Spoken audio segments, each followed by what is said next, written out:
Hello दोस्तों, जय हिंद जय भारत। आपका स्वागत है मेरे चैनल शिवा की पाठशाला में। मैं हूं शिवा और आशा करती हूं कि आप भी बहुत अच्छे होंगे और मैं भी बहुत अच्छी हूं।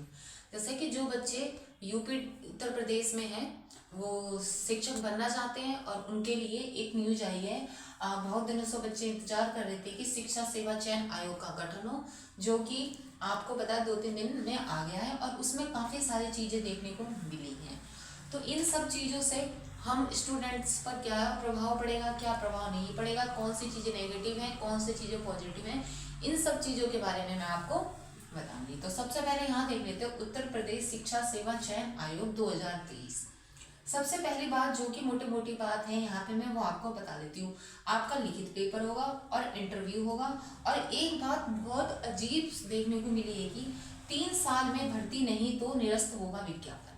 यानी कि आपका जो विज्ञापन आया है, जैसे कि हम लोगों ने टीजीटी का फॉर्म फिल कर रखा है, जो भी जिस विषय से टीजीटी का फॉर्म भरकर पेपर देना चाह रहे हैं, अगर वो बच्चे 3 साल के उन बच्चों ने अगर 3 साल के अंदर वो पेपर नहीं दिया तो आपका मतलब कि आप पेपर की डेट नहीं आए तो पेपर कैसे हम दे पाएंगे, तो वो विज्ञापन निरस्त हो जाएगा, फॉर्म कैंसिल हो जाएगी। सबसे बड़ी बात ये है, ये देखने को मिली है कि ये बहुत ज़्यादा परेशान करने वाली बात लग रही है।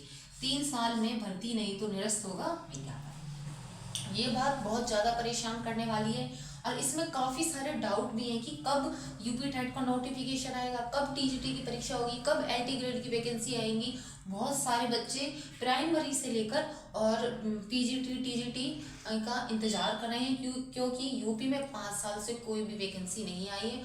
5 साल से बच्चों ने 5 साल के अंदर 2 बार यूपी टेट हो चुका है, वो बच्चे क्लियर कर चुके हैं। और सी टेट तो हर साल होता ही होता है और वो भी साल में 2 बार होता है, वो भी बच्चे क्लियर कर चुके हैं। तो जिन बच्चों ने यूपी टेट और सी टेट क्लियर कर लिया है लेवल 1 और लेवल 2, उनको बहुत बेसब्री से इंतजार है कि प्राइमरी की वैकेंसी आए, अपर प्राइमरी की आए, टीजीटी की आए, एलटी ग्रेड की आए, पीजीटी की आए, काफ़ी सारी वैकेंसियों का इंतजार है।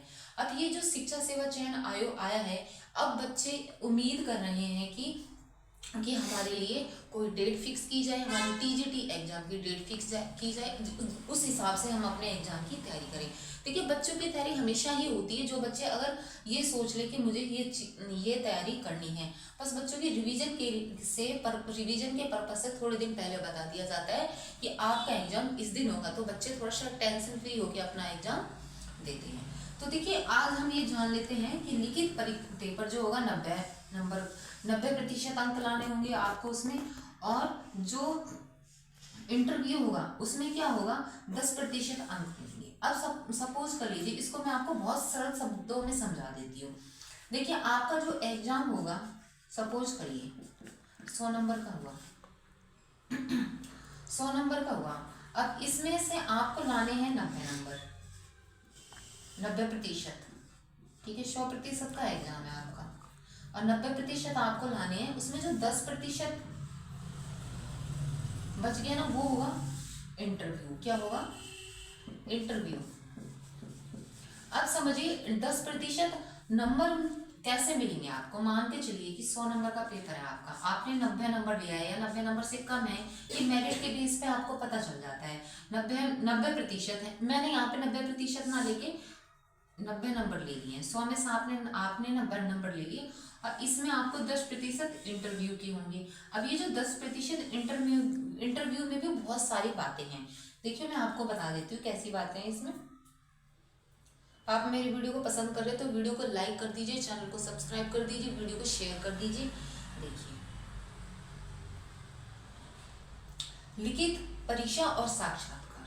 देखिए, मैं आपको दिखा देती हूँ प्रॉपर तरीके से यहाँ पे कि लिखित परीक्षा और साक्षात्कार। अगर आप ये वाली पीडीएफ मुझसे चाहते हैं तो मेरे टेलीग्राम चैनल को ज्वाइन कर लीजिए।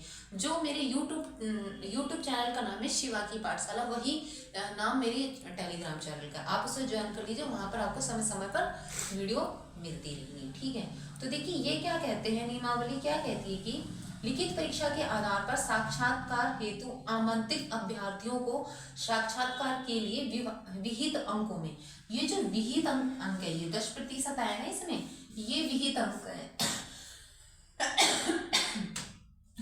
ये क्या है? विहित अंक। ठीक है, ये विहित अंक है, समझिए। और विहित अंक में इन्होंने एक बात और बताई है, न्यूनतम की भी बताई है और अधिकतम की भी बताई है।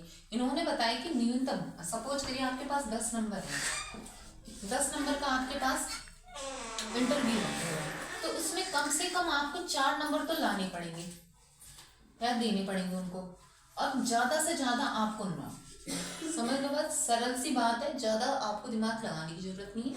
कोई भी चीज आप समझे प्रतिशत में तो बहुत छोटी संख्या से समझे, ज्यादा बड़ी संख्या से समझने की आपको जरूरत नहीं है, ठीक है। अब समझ ही गए हो कि 10 नंबर का अगर इंटरव्यू है, तो इन्होंने कहा है कि साक्षात्कार हेतु आमंत्रित अभ्यर्थियों को साक्षात्कार के लिए विहित अंकों में से न्यूनतम 40% अंक दिया जाना अनिवार्य होगा। ये तो 40% हो, यानी कि 4 नंबर आपको देने पड़ेंगे, ठीक है। अब इसमें क्या कहते हैं, फिर बाद में कहते हैं कि यथासंभव 90% अंक अधिकतम 90% तक अधिकतम अंक दिए जा सकते हैं। कम से कम आपको 4 देने हैं और ज्यादा से ज्यादा आपको 9 नंबर देने हैं, यानी ये 40%, ये 90% हो गया।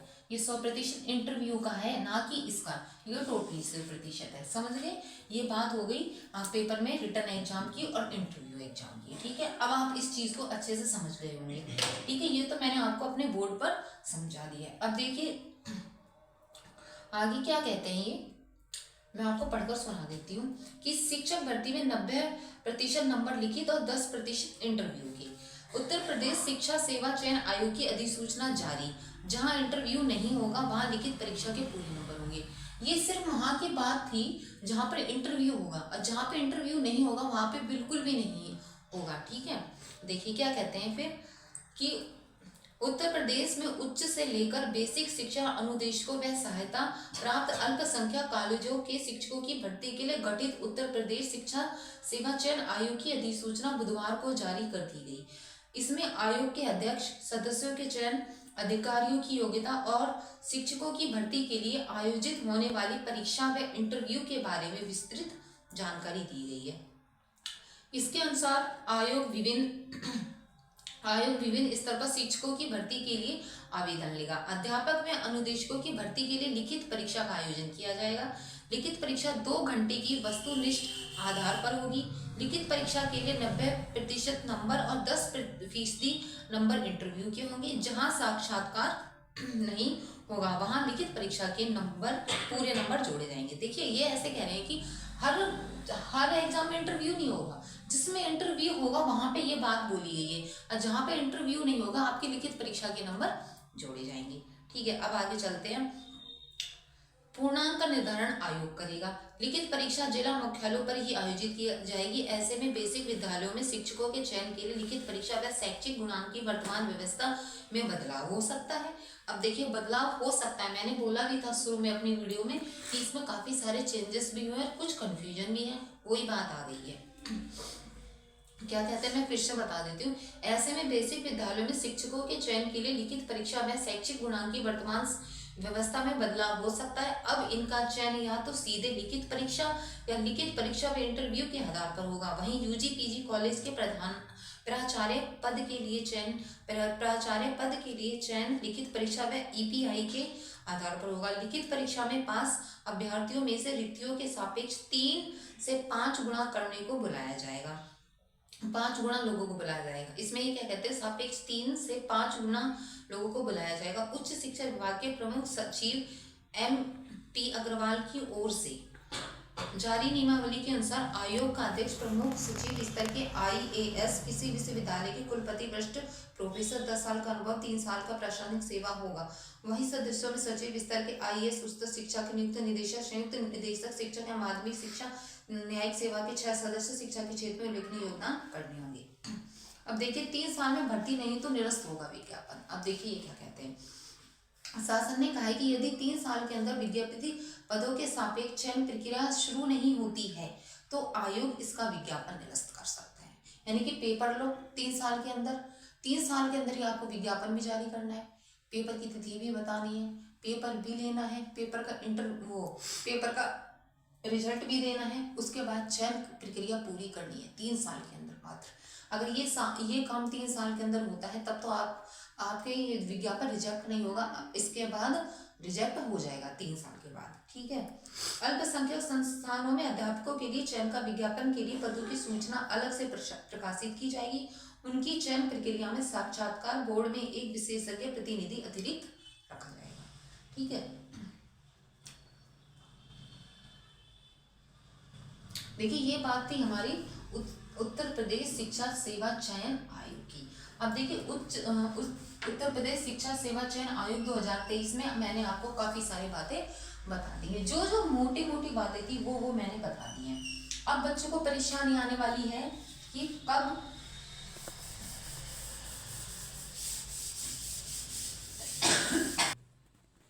देखिए अब हम बात करेंगे उन बच्चों की जो बच्चे ये चाहते हैं कि कब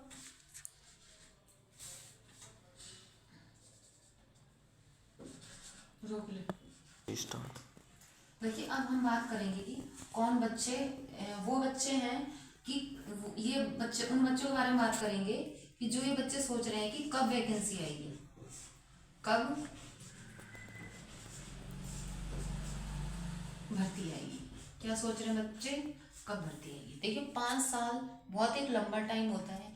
जो बच्चे पढ़ने वाले होते हैं वो 5 साल के अंदर बहुत कुछ प्राप्त कर लेते हैं। अब देखिए सरकारी नौकरी है ही ऐसी जो कि हम तैयारी कर सकते हैं, हम बीएड का कोर्स कर सकते हैं, बीटीसी कर सकते हैं, उसके बाद हम तैयारी भी कर सकते हैं, लेकिन जब तक सरकार वैकेंसी नहीं लाएगी तब तक हमें कोई भी नौकरी नहीं मिलने वाली है। देखिए सरकारी नौकरी प्राप्त करना कोई खेल नहीं है। अगर आपकी तैयारी पूरी है और सरकार कभी भी वैकेंसी निकाले, और अगर आपकी पूरी तैयारी है, सरकार कभी भी वैकेंसी निकाले और आपने नौकरी प्राप्त कर ली, तब तो आप सक्सेसफुल हैं अपनी गवर्नमेंट सेक्टर में। वरना अगर आप भर्ती आज निकालती है, आज ही आप तैयारी करते हैं, आज ही किताब निकाल लेके बैठते हैं, तो मुझे नहीं लगता कि आप सरकारी नौकरी कभी प्राप्त कर सकते हैं। देखिए 5 साल क्या हो गए, 5 साल कोई भर्ती नहीं आई है। सिर्फ एक बार टीजीटी पीजीटी की आई थी, उसमें भी मुझे नहीं लगता कुछ बच्चों को लिया गया होगा, कुछ नहीं है। एक ही भर्ती आई है 9th 10th और 11th 12th वालों के लिए, बस। इसके अलावा कोई वैकेंसी नहीं आई है, खासकर जिन बच्चों ने टेट और सी टेट दे रखा है। ये बच्चे समझिए 5 साल से बैठे हुए हैं। इनमें वो बच्चे बैठे हुए हैं जिन्होंने खाली बीटीसी और बीएड किया हुआ है। इसके बाद अगर उन्होंने कोई पीजी की डिग्री नहीं ली है तो समझिए उन्होंने ये वाले एग्जाम भी नहीं दिए होंगे, खासकर ये वाला एग्जाम नहीं दिया होगा। 11th 12th के लिए जो एग्जाम होता है पीजीटी का, उसमें पीजी मांगा जाता है, और जो 9th 10th के लिए होता है उसमें यूजी मांगा जाता है, बीएड प्लस यूजी। और जो बच्चे बीटीसी हैं वाले, उनका तो बहुत बुरा हाल हुआ पड़ा है कि इस बार कोई भी वैकेंसी नहीं आई। अब जब ये शिक्षा सेवा चयन आयोग बन चुका है तो अब बच्चों ने सी टेट भी पास कर लिया, वो सॉरी यूपी टेट भी पास कर लिया, सी टेट भी पास कर लिया। सी टेट में लेवल 1 और लेवल 2 भी पास कर लिया टेट में, और लेवल 1 सी टेट का भी, लेवल 2 सी टेट का भी, यानी कि दोनों पेपरों के लेवल 1 लेवल 2 पास है। अब आपको क्या करना है, अगर आपकी तैयारी कंप्लीट है, यानी कि अगर आपकी तैयारी टीजीटी और पीजीटी की है, टीजीटी और पीजीटी की पूरी तैयारी है, तो आपको सिर्फ रिवीजन करने की जरूरत है, रिवीजन करने की जरूरत है। अगर आपने इनके फॉर्म भर रखे हैं तो ही आपको रिवीजन करने की जरूरत है, पहले से तैयारी है तो। अगर आपकी इन दोनों एग्जाम के फॉर्म भर रखे हैं और पहले से तैयारी नहीं है तो आप बहुत ज़्यादा दिक्कत का सामना कर सकते हैं।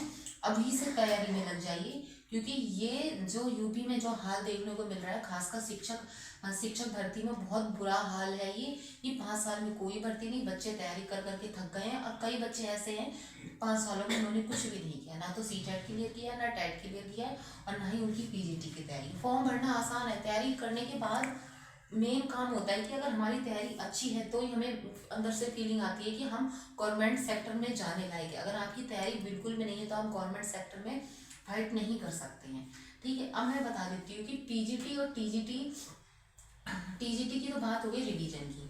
अब देखिए टेट और सी टेट, देखिए जो बच्चे बीटीसी करे हैं और बीएड करे हैं, उनके लिए कौन से एग्जाम ज़्यादा जरूरी है। देखिए बीटीसी के लिए एग्जाम चाहिए आप बीटीसी करने के बाद आपको टेट की परीक्षा देनी होगी और बीएड करने के बाद भी आपको टेट की परीक्षा देनी होगी। अभी तक क्या था, बीएड वाले प्राइमरी में शामिल थे तो एक ही एग्जाम फाइट करना पड़ता था, लेवल 1।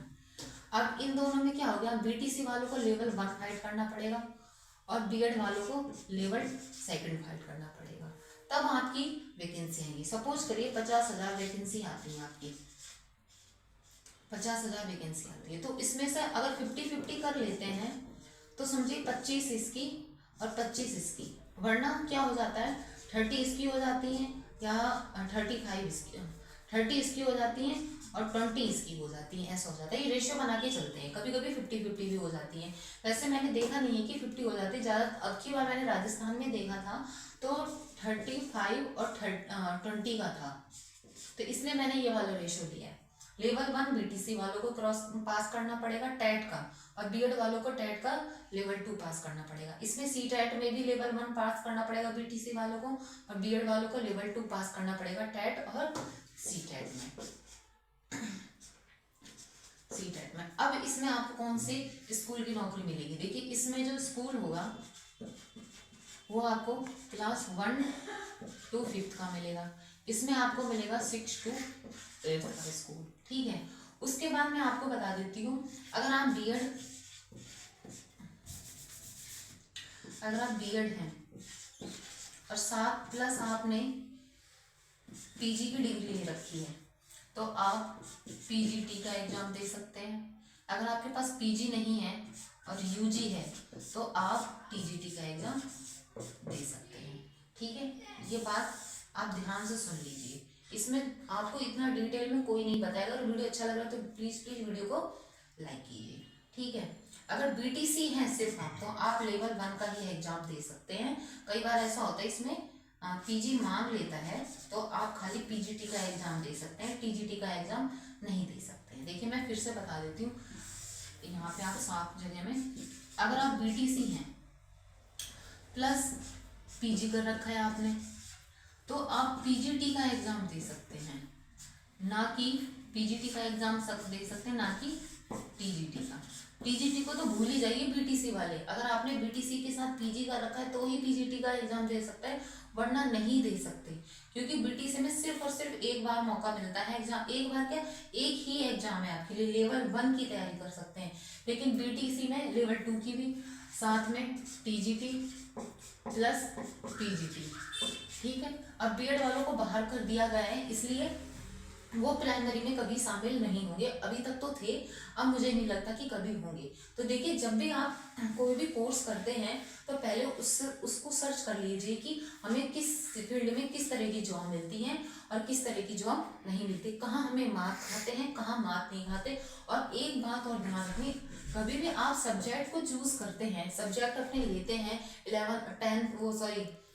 10th के बाद जब बच्चे 11th में और 12th में जाते हैं, 11th में जाते हैं तो वो कौन सा सब्जेक्ट लें, उससे रिलेटेड कॉम्बिनेशन भी बनाएं और सारी जानकारी पहले पूरी तरह से जुटा लें, तभी आप अपने सब्जेक्टों का चयन करें। वरना बाद में क्या होता है, हमें 11th 12th में बताया नहीं जाता है, ग्रेजुएशन में भी नहीं बताया जाता है, हम अपनी मर्जी और अपने नंबरों को देख के ले लेते हैं कि प्रैक्टिकल वाले ले लो, फलाने ले लो। फिर जब हम बीटी से बीएड करते तो हमें बहुत ज़्यादा दिक्कत आती है, खासकर बीएड वाले बच्चों को, कि उनका सब्जेक्ट कॉम्बिनेशन नहीं, इसलिए वो बेचारे टीजीटी में फॉर्म नहीं लगा पा रहे हैं, पीजीटी में फॉर्म नहीं लगा पा रहे, फिर उनके पास खाली लेवल 2 ही रह जाता है। कई बार इनमें से कोई भी सब्जेक्ट कॉम्बिनेशन नहीं बनता है तो उनकी बीएड की डिग्री खाली चली जाती है। तो आप कभी भी बीएड करें तो पहले सब्जेक्ट कॉम्बिनेशन को जरूर देखिए, ठीक है। ये थी आज की बात। अब देखिए, अब मेरी कल वीडियो आएगी एक नए टॉपिक पे। अब मैं अपनी वीडियो लेके आऊंगी जीके जैसे जीके की हो गई, साइकोलॉजी की कुछ इंपॉर्टेंट फैक्ट हो गए, इनके ऊपर मैं अपनी वीडियो लेके आया करूंगी। अगर आपको मेरा वीडियो अच्छा लगा तो प्लीज वीडियो को लाइक करें, चैनल को सब्सक्राइब करें,